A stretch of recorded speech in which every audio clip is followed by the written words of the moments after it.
Welcome back to the Central Indiana Sports Report, Colts fans.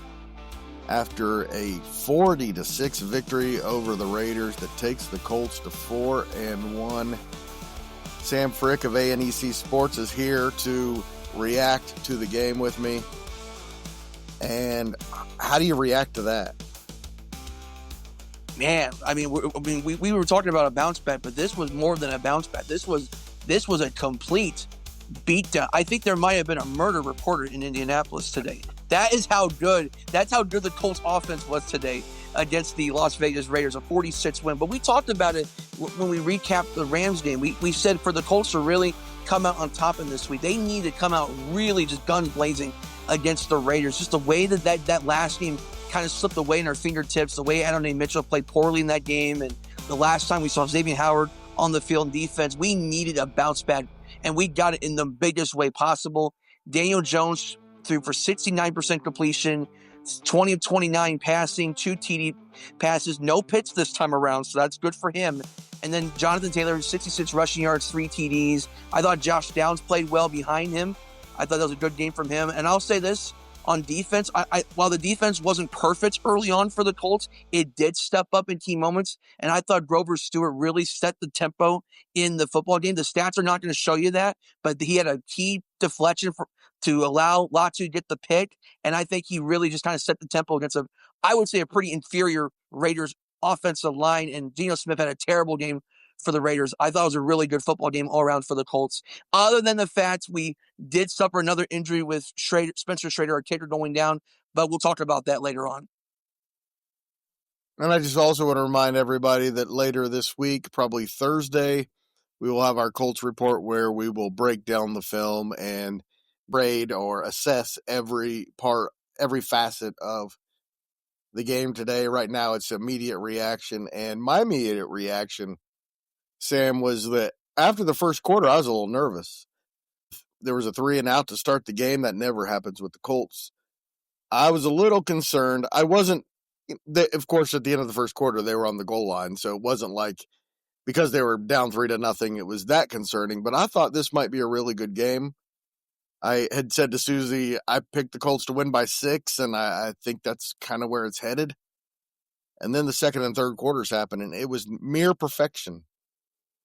It wasn't the greatest of starts early on, but I think you saw momentum really kind of moving, going towards second quarter, and then obviously the Colts getting that touchdown was huge, and whatnot, really just kind of getting that lead and really just jumping on the Raiders after that, I think was key in that game. Even when we were up 14-3, I never quite felt like we were like super in really good shape, really, until we got that pick, and then we scored after that. That's where I feel like, okay, I think we got this in the bag. But it took a little bit for the Colts to get going. And so, again, I think it just shows just how well the offense has looked so far. And, Greg, we can't really criticize the offensive line too much today. I thought the offensive line looked fan-flipping-tastic today, maybe just as well as it did week 1. They looked amazing. They completely controlled that game from start to finish. I don't remember Daniel Jones ever getting pressure, not much. And Jonathan Taylor was down the field. And again, I want to point this out one more time when talking about the offensive line. A lot of this is schemed up right.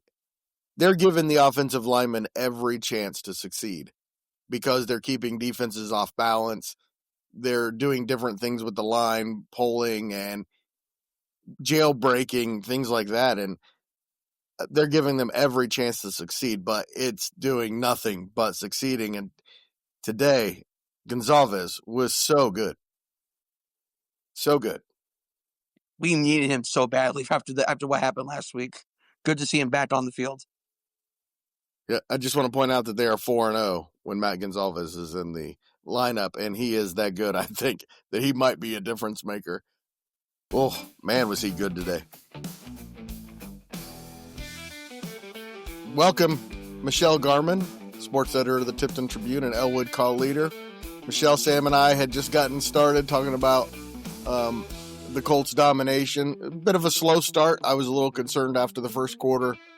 But the second and third quarters, other than a defender slipping for the Colts on a 50-yard pass, It was almost perfection. So I still think that there's areas. Oh, come on. They scored them 40-0 in the second and third quarters. Don't give me Well, I know, but the Raiders aren't. I guess what I'm saying is talking about they just won last week. They're not horrible. They're not horrible, but they're the Raiders of this year, and they're okay. I'm just saying there are still things that they need